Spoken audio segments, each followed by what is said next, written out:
Hi everyone! For today's video, gagawa tayo ng product review regarding the Knorr liquid seasoning. So this is a very known brand here in the Philippines. Most of the household, ito yung ginagamit natin.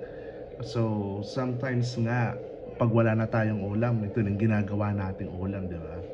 So it's I find it very crucial or very important na gawan ito ng review for today or gawan to ng review because unang-una yun nga, it's naging part na siya ng everyday life sa pagluluto natin or sometimes pantawid gutom.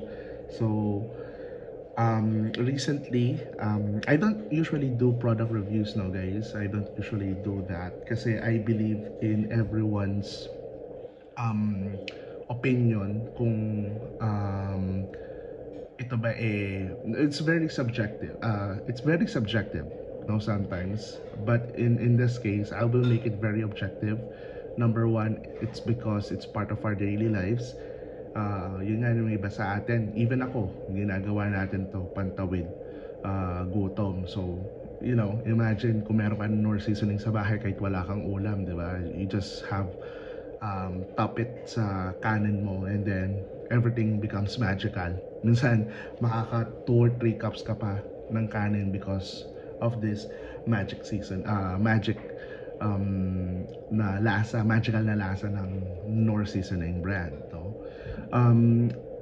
Recently kasi, guys, the reason ko bakit gagawin ko to ng video, we all familiar sa lasa ng Knorr seasoning brand. And, you know, pag tinikman natin yan, you will identify kaagad between the difference between toyo and liquid seasoning, no? Then one day kasi nagluluto ako, so kinapos ako ng Knorr seasoning. So I decided to buy ng liquid seasoning, which is this one. Okay, as you can see, nabawasan na siya.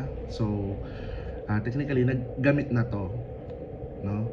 So the reason kung bakit bumili ako ng isang malaki, because nagamit na to before. I mean, I usually use kasi this Knorr seasoning brand sa pagluluto ko, so madalas ko siyang ginagamit. So gumagamit ako ng mga maramihan. And this one, nabili ko din ito sa isang tindahan na malapit because ito nga nabili ko, it fails to deliver what it promised. So ngayon nagulat ako bakit nakadami na ako. Usually kasi pag nagluluto ako, or ewan ko sa inyo, no, kasi pag ginagamit ito sa pagluluto, pag nag-add ka na ng Knorr seasoning, iba yung amoy, mangangamoy yan for sure ng amoy ng seasoning 100%, and iba yung lasa niya. So ngayon, guys, napansin ko there might be some changes na nangyari around, no? So ang nangyari is bumili ako nito because ginagamit ko siya sa panluluto, itong 500 gram of 500 ml na Knorr seasoning. And then nung ginamit ko siya, guys, walang amoy, hindi siya nangamoy seasoning. So hindi ko siya pinansin nung una, but then again, nung tinikman ko yung niluluto ko, specifically, no, yung niluluto ko na sisig, sabi ko, parang hindi to lasang seasoning or hindi to lasang Knorr seasoning. So ginawa ko, nagpunta ako sa, or hindi pala ako nagpunta, tinikman ko siya, like directly ko siyang tinikman. And guys, on my surprise, nalasahan ko siya, nalasa siyang toyo. So malalaman mo rin naman kasi yung difference ng toyo at saka ng Knorr seasoning. Ang toyo kasi is malalasa mo talaga siya na fermented, maalat siya, maalat na lasang fermented soybean, no? Unlike kay liquid seasoning, pag tinikman mo siya, or specifically kay Knorr seasoning, malalasahan mo talaga yung lasa ng may pagka-toyo siya na lasa, pero mas dominant yung umami taste at saka yung kanyang sweetness. Yun kasi yung distinct flavor, no? Alat wise is andon, pero hindi siya as dominant as ng toyo. Talaga ang toyo kasi sobrang alat niya at lasang soybean. Ito kasi, there's a perfect balance between umami, the saltiness, and the umami. Sabi nga nila, mas savor yung lasa ng seasoning compare mo siya sa toyo. So you will definitely know, no? Kasi tayo immerse tayo sa lasa, sa panlasa ng ng what do you call this? Yung mas immerse tayo sa panlasa ng toyo. Kaya nag-aadobo tayo, toyo nilalagay natin. So we know the taste. Kaya nung tinikman ko siya, I know for a fact na toyo to. So ginawa ko, bumalik ako sa suki ko, sa pinagbilihan ko. Sabi ko sa kanila, suki, pag ganito naman tong tinda nyo, sabi ko, lasang toyo. So ang ginawa nila, pinalitan nila nito itong nabili ko. Tapos yung difference is binigay na lang sa akin. So naisipan ko siya ng gawan ng review.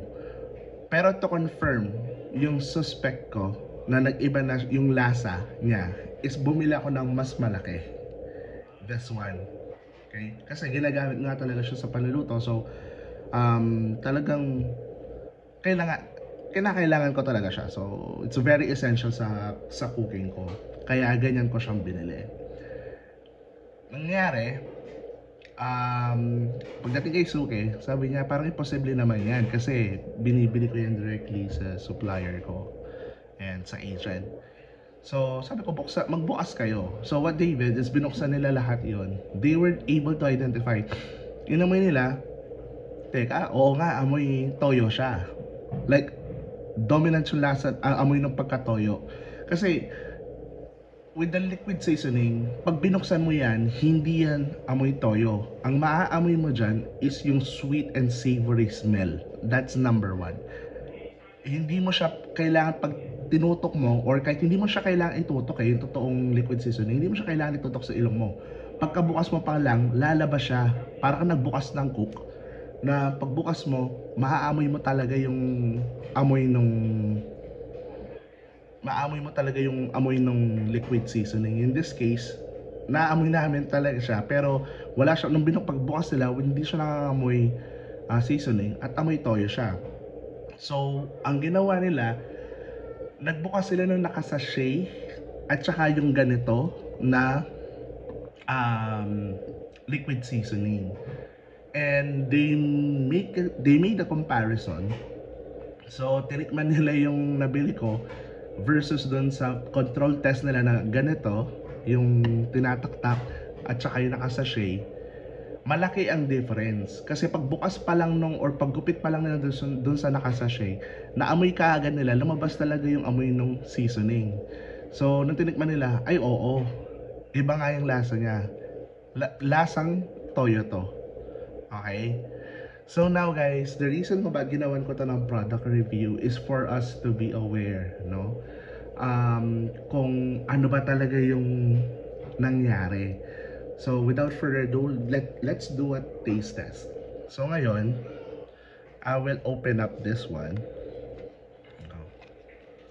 And ito, ginagamit ko yung dropper ng anak ko to get a small amount ng seasoning.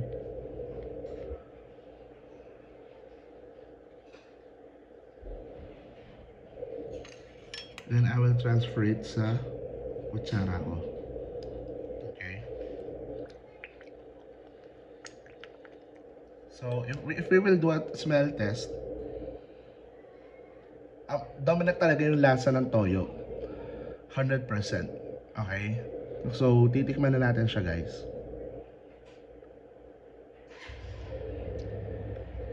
So it's really confirmed. Ang alat niya, okay? Ang alat niya. So, malalasahan mo talaga yung lasa ng toyo. Sabi nga nila pag umiinom ka ng toyo, if you're gonna taste it directly, malalasahan mo talaga yung pagka-toyo niya. Pag ang seasoning ang ginamit mo, swabe yan. Para kung umiinom ng mamahaling alak. No? Swabe yan sa pag ininom mo, swabe yan. Pero pag uminom ka ng local brand ng alak, like yung mumurahin lang, sigurado kailangan mo ng chaser. So eto, may palate cleanser ako dito. So we're gonna cleanse the palate for the next try natin. So then again, ngayon na-cleanse na yung palate ko. Definitely may pagkala, nandun pa rin yung lasa ng ano niya eh, ng seasoning. Pero hindi siya ganun ka-dominant, no? Hindi siya, mas parang nasa, yung lasa ng seasoning niya nasa 5% lang. 95% lasang toyo. So, the next one is this big packet na nabili ko. So,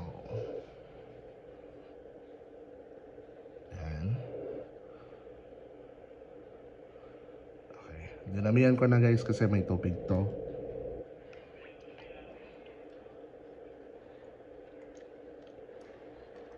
Guys,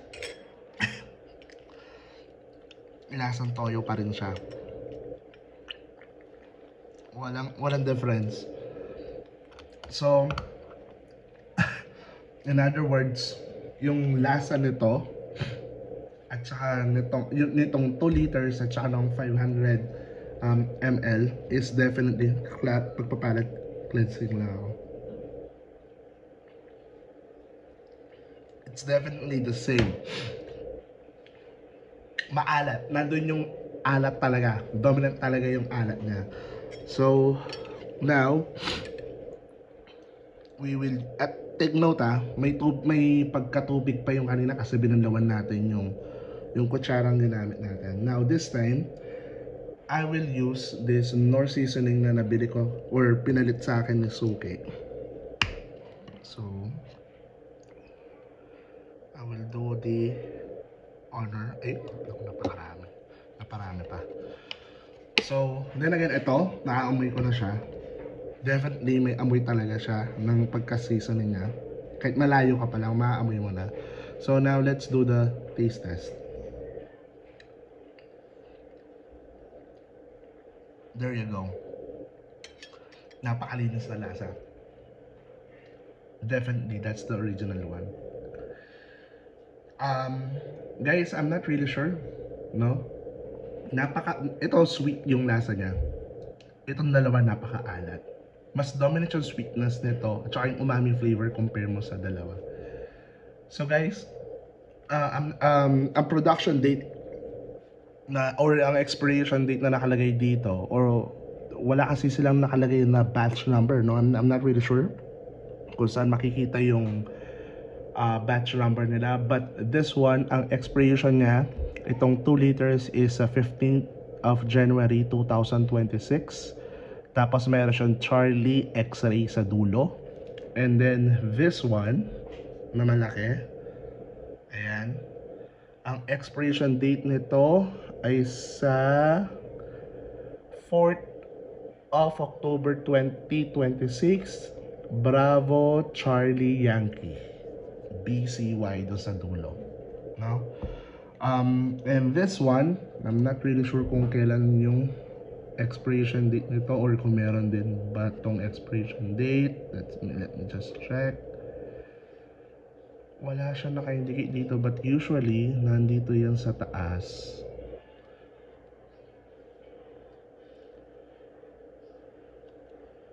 But obviously wala akong makita. Let me just check this. Pero wala talaga eh. Wala siya nakalagay sa bottom. Wala din sa packaging. Wala din eh.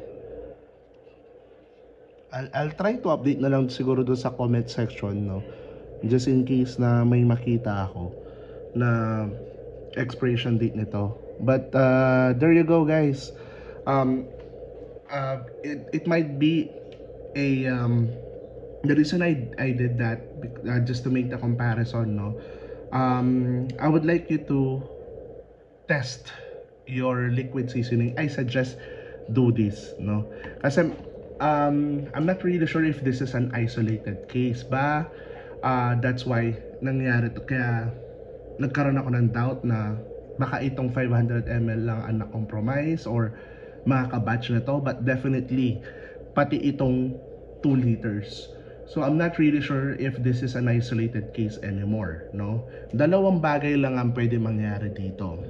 It can be na wala kay Unilever Philippines or kay Knorr ang problema. Baka during the logistical process is doon naganap yung karumal-dumal or yung milagro. Baka nagkaroon ng switching in between. So paano yon? So during the logistical process, sometimes kasi, no, marami din ako mga nakakilala or mga nakasalamuha na mga pahinante or mga delivery truck drivers from a certain factory moving to a distributor sites. Ang nakwento lang nila, hindi lang ako magme-mention ng specific na brand. Ang ginagawa daw nila is para sa kumita sila ng pera is nagkakaroon ng switching. So ang mangyayari is instead na i-diretso nila yan sa isang distributor. So ang mangyayari, umorder to sa distributor. So si distributor, si manufacturer, si Unilever, i-deliver yan kay distributor. But along that logistical process nila or yung during in transit nung in-order nila, magpapark yan sa isang lugar. Okay, magkakaroon ng switch. Paano yung switch? Kasi guys, these are what we call na mga